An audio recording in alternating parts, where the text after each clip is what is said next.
Salut à tous, bienvenue dans cette nouvelle vidéo. On va évoquer l'actualité football du jour. On va surtout revenir sur le match d'hier soir entre le Paris Saint-Germain et Tottenham. Comme vous le savez, Paris a remporté la Super Coupe d'Europe pour la première fois de son histoire. Premier club français à l'avoir fait. Premier club français à avoir gagné 3 Coupes d'Europe et à jamais les premiers à avoir 3 Coupes d'Europe du coup. Vu que cette coupe Marseille ne l'a pas joué quand ils ont gagné la Ligue des Champions, très clairement. À jamais les premiers et les Marseillais, vous êtes rayés de la carte, vous n'existez plus. Donc très clairement, voilà, à 2-0, vous étiez en train de faire la fête, etc. Voilà, bref, c'est pas ça qui m'intéresse. Voilà, très clairement. Mais on va parler de quelque chose. Déjà, on va évoquer les infos et on va revenir un peu sur hier, le match, etc. On va revenir dessus. Luis Enrique et la direction veulent doubler chaque poste, mais sans surpayer. Le club ne recrutera que si le profil apporte une vraie valeur sportive, pas juste pour remplir l'effectif. Donc voilà. Donc Paris ne va pas recruter pour doubler les postes parce qu'il faut doubler les postes, d'accord? Il faut doubler les postes, mais on ne va pas recruter pour recruter. Voilà, on va recruter parce qu'on en a vraiment besoin et que ça va nous amener une qualité supplémentaire. Et c'est pour ça que Chevalier est arrivé, c'est pour ça que Zabarni est arrivé, c'est pour ça que Temps est arrivé. On cherche à se débarrasser de certains joueurs. On ne va pas compléter l'effectif pour compléter l'effectif. Et après, un an après, c'est pour s'en débarrasser. Voilà, très clairement. Donc voilà. Je pense que quand Guinée, on veut se débarrasser de lui, c'est lui qui te sort comme ça de la panade. Donc peut-être que Kanguini, ça va être intéressant cette saison à voir. Mais Kanguini, en fait, c'est pas un mauvais joueur. C'est juste que Enrique, moi je pense qu'Enrique l'utilise mal. C'est tout en fait. Kanguini n'est pas un mauvais joueur. Si Kanguini joue dans l'axe, c'est très bien. Mais Kanguini sur un côté, ça ne sert strictement à rien. Parce qu'il va te faire il va rien te faire en fait. Il va te prendre la balle, essayer d'avancer et après il va te faire passer en arrière. C'est pour ça que quand Tanguy est dans l'axe, c'est 1000 fois mieux en fait, entre guillemets. C'est pour ça que je pense que Enrique ne va pas vouloir se débarrasser de Tanguy. Et en plus, Tanguy a joué beaucoup de matchs cette saison, notamment même quand Ramos est rentré en jeu, etc. Même quand Ramos est revenu de blessure et que Dembélé a commencé à tenter les buts. Tanguy était là dans la rotation quand même. Mais Kangouni, il faut qu'il reste dans l'axe en fait. Il ne faut pas qu'il aille sur le côté. Donc voilà. Le mercato du PSG n'est pas terminé. Désormais, le club veut vendre. Colomani, Asensio, Renato Sanchez, Nordi Mukele doivent partir cet été. Concernant le recrutement, le PSG ne fera pas de folie comme je vous l'ai dit. Luis Enrique et la direction ont la même idée, doubler les postes, mais pas à n'importe quel prix. Donc voilà. Paris veut bien doubler les postes, mais pas recruter pour recruter. Voilà, on va pas recruter des joueurs qui s'en débarrasser un an après. Voilà, très clairement. Donc voilà, après on a un effectif qualitatif. Déjà, franchement, on va en reparler du match après la réaction de Luis Enrique. Mais franchement, pour dire la vérité, alors ce n'est pas pour nous lancer des fleurs où on a vu ce qui s'est passé contre Chelsea. Mais c'est pas pour nous lancer des fleurs ou quoi. Mais franchement, je serais les autres équipes. De toute façon, quand tu es champion d'Europe, tu fais peur. Mais là, je vous dis, c'est carrément. C'est. Voilà, je suis désolé. Alors, Enrique, quelle folie, c'est le mot, quelle folie. Je dois dire que je suis très content.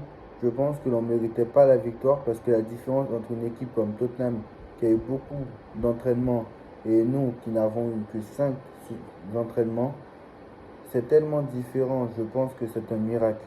Et là, lui-même, il le dit. Il le dit que Paris ne méritait pas la victoire. Et c'est vrai. Je suis content parce qu'aujourd'hui, on a pu voir, comme d'habitude, nos supporters soutenir l'équipe tout au long du match. Même quand nous perdions 1 ou puis 2-0.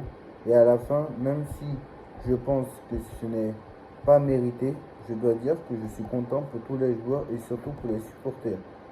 C'est important de gagner ce trophée, même si nous avions préféré se reposer pour penser à la prochaine saison. C'est difficile de jouer une finale de Super Coupe d'Europe parce qu'il faut gagner la Ligue des Champions ou l'Europa League. Ça a été bizarre d'avoir des vacances aussi courtes, mais encore une fois, je dois dire que je suis heureux de mes joueurs. nous sommes contents, nous sommes champions. Voilà, très clairement. Vous voulez qu'il fasse quoi, Luis Enrique? Voilà, Luis Enrique, il va pas faire des choses. Il n'y aura pas de miracle, voilà. La prochaine fois, ce genre de compétition, je sais pas, organiser son mois de janvier. Je sais pas, parce que en plus, c'est entre deux équipes européennes. Donc, qu'est-ce que vous voulez qu'on fasse? Même si c'était contre une équipe d'un autre d'Amérique du Sud. Je suis désolé, mais là, ça s'est fait ressentir.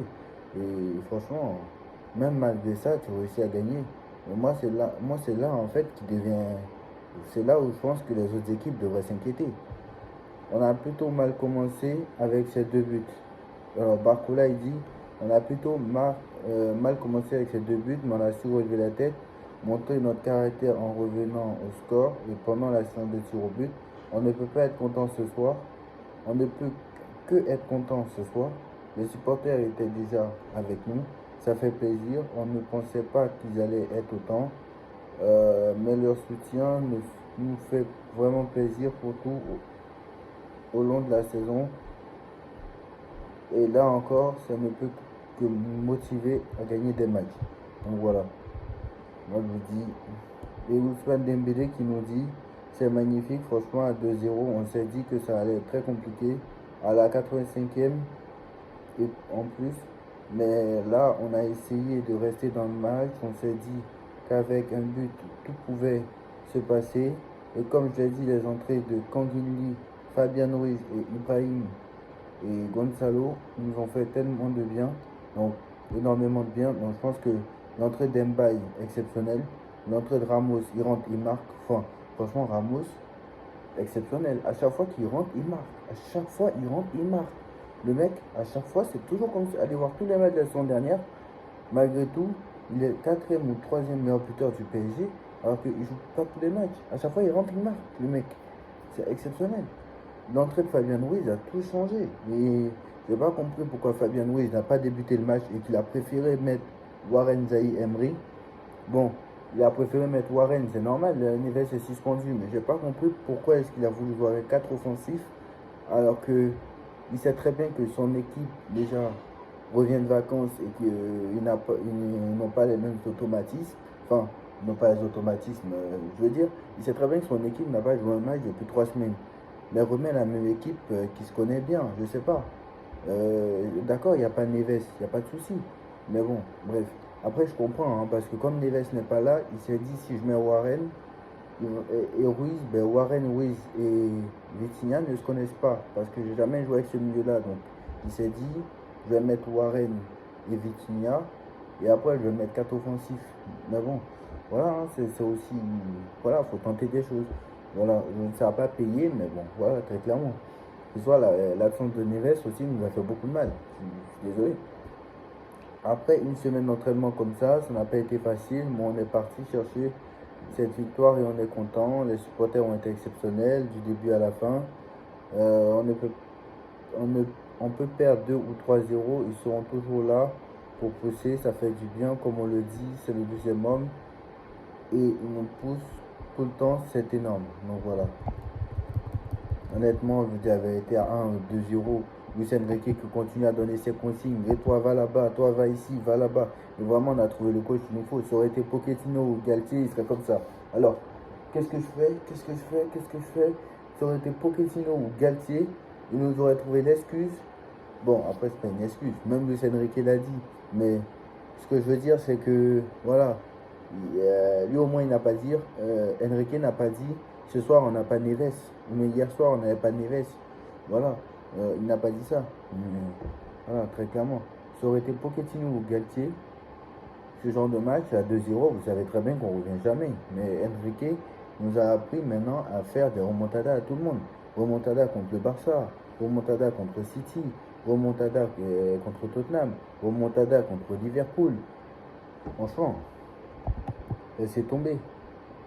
Voilà. Mais je pense que très clairement, voilà, je pense qu'il va falloir compter encore sur Paris Saint-Germain cette saison en Ligue des Champions. Et je serai les autres équipes, franchement, j'aurais peur parce que, franchement, dire comme ça, mais ça fait peur. Franchement, moi, je me mets à la place des autres équipes, mais je me dis, attends, mais c'est. Les autres équipes, ils ont repris 3 semaines. Vous vous rendez compte que Tottenham a fait 5 matchs amicaux. Vous vous rendez compte que les autres équipes, ils ont repris, à part le Real Madrid qui a fini tard et qui a repris il y a une semaine, comme le Paris Saint-Germain, à part le Real qui a repris il y a une semaine, et puis, euh, à part le Real qui a repris il y a une semaine, et je crois que, ouais, c'est tout. À part le Real et Chelsea qui ont repris il y a une semaine, et le Paris Saint-Germain, le reste, ils ont tous repris il y a au moins 2 semaines. Parce qu'ils ont été éliminés en quart, etc., huitième et même avant. Donc voilà. Moi, je serais. Sérieusement, hein, je serais les autres équipes, franchement, je serais inquiet. Parce que si même un Paris Saint-Germain qui n'est pas à 100%, qui n'a pas son milieu titulaire, qui n'a pas tous les automatismes et qui est sorti de 3 semaines de vacances, qui a fait 60 minutes où tu sentais qu'ils n'y étaient pas dedans, ces deux joueurs en plus qui reviennent, qui te font égaliser ces deux équipes qui ne jouent pas tous les matchs, franchement, qu'est-ce que ça va être quand Doué va retrouver son niveau, quand Barcola va retrouver son niveau, quand Vitinha Ruiz va commencer à s'adapter, quand les Marquinhos et Zabarni vont commencer, quand Chevalier va commencer à rebriller, parce que Chevalier a arrêté des pénaltys, mais quand ça va recommencer à rebriller, mais qu'est-ce que ça va être?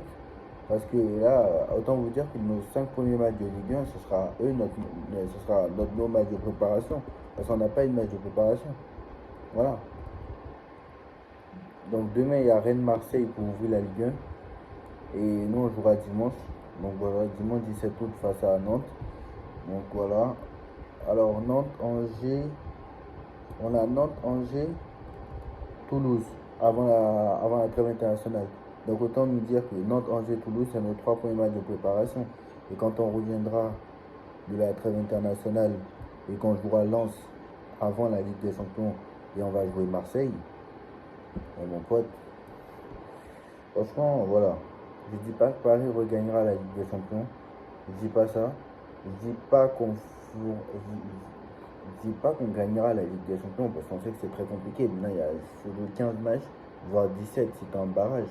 Mais ce que je veux dire, c'est que Paris fera, quoi qu'il en soit, partie des équipes qui feront le plus peur. Voilà, tête dans du titre, etc.